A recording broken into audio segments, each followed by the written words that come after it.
Hello and welcome to New Junction. In today's episode of Under Closer Inspection, we've got 3 Hunslet J94s to look over. As you can see, I've got 2 from DJ Models.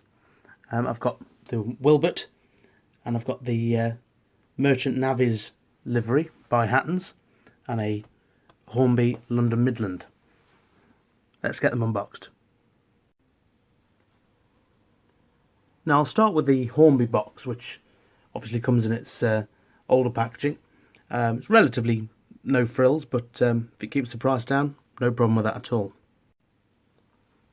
Now inside the cardboard box is Hornby's original polystyrene ice cube, which is, in my opinion, much stronger than the modern day plastic equivalent.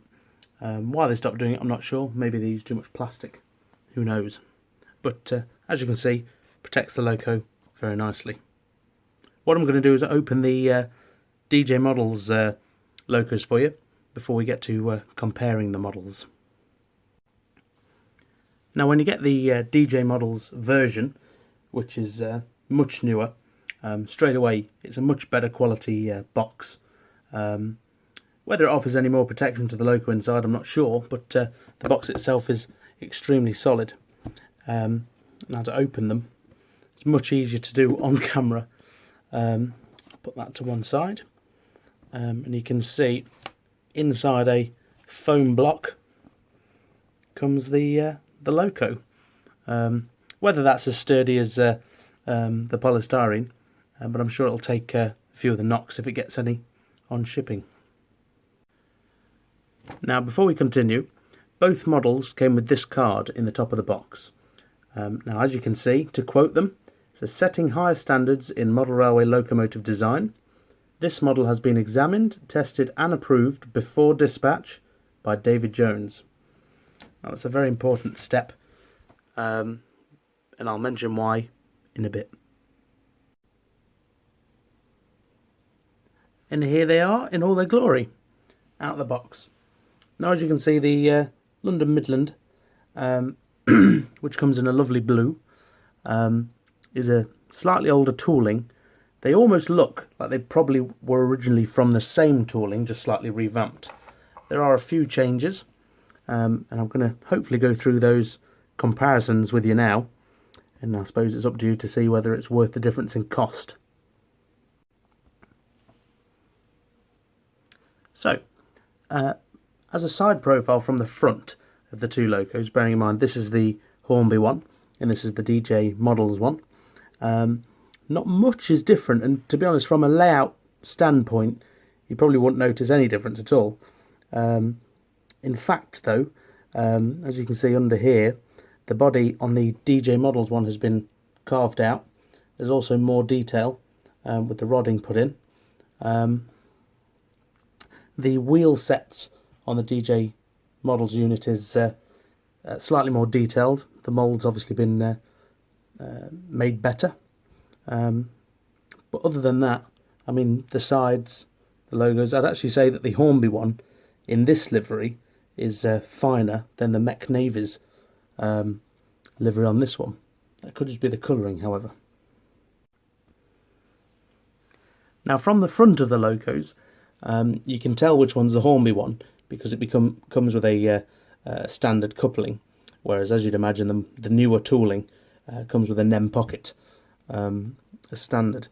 In terms of bar detail, etc., not much has changed. The London Midland does have an odd-shaped buffer.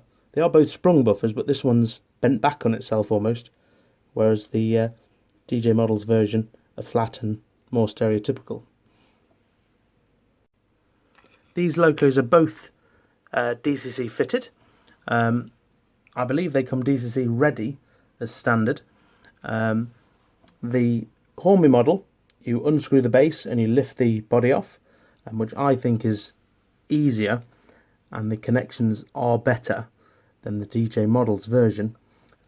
However, the DJ Models version, it's much simpler to put the chip in. Now hopefully I can do this on camera without throwing the camera out. You literally pull the front off, like so, I can get it off. There we go. Revealing the chip inside. Now, the reason I paid close attention to the card earlier that says they've all been tested, etc. Now, as you know, I've had my fair share of chip problems with the layout over the years. The J94s from DJ Models, I must have just been unlucky. The mech liveries and the Wilbert loco both had to go back separately. One was fitted by the shop, where they originally came from, and the other one was fitted by myself. What it turns out to be is the connection for the chip can be a bit loose. So if it's not fitted properly, or if it gets knocked or something like that, they're really unforgiving and they just won't work. So Wilbert needed a new chip, and the mech Navvies, had to be replaced in full. Whereas the Hornby model, I'd presume, as it's not mine, was just a plug and play. So although they've tried to be clever and save you time by taking the front off and there you go, which is very time saving, I should say, the Hornby model would be my preferred option after what I've been through. In terms of cab detail, as you can see, both have almost identical innards, so you can obviously tell that originally they were probably from the same moulding, except the DJ Models one has definitely been improved quite substantially. However, you won't be disappointed with the innards. The rears, same again, you probably wouldn't tell. They almost look identical. There are the odd tiny bit of detail, but apart from the couplings, you wouldn't really know. You can see a bit better the odd shaped buffering on the Hornby version. Now, to give you a quick bit of history on the J94, they were originally trialled on the London North Eastern Railway back in 1945, and they were produced by the Hunslet Engine Company, and they started to roll out in 1946, and they lasted all the way up until 1967, which is amazing when you think about it.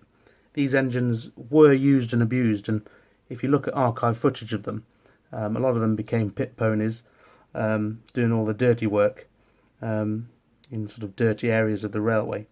We tend to see them now all loved and appreciated on heritage lines, etc.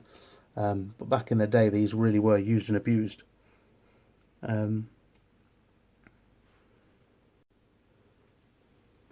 Model railway wise, they are very collectible.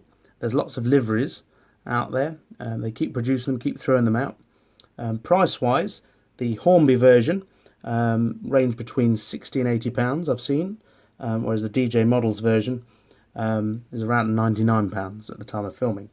So if you're not too bothered by all the details and things of the newer model, you can pick yourself up a bargain loco with the Hornby version, and then I suppose then again second hand again you can get yourself quite a good loco for quite a reasonable price.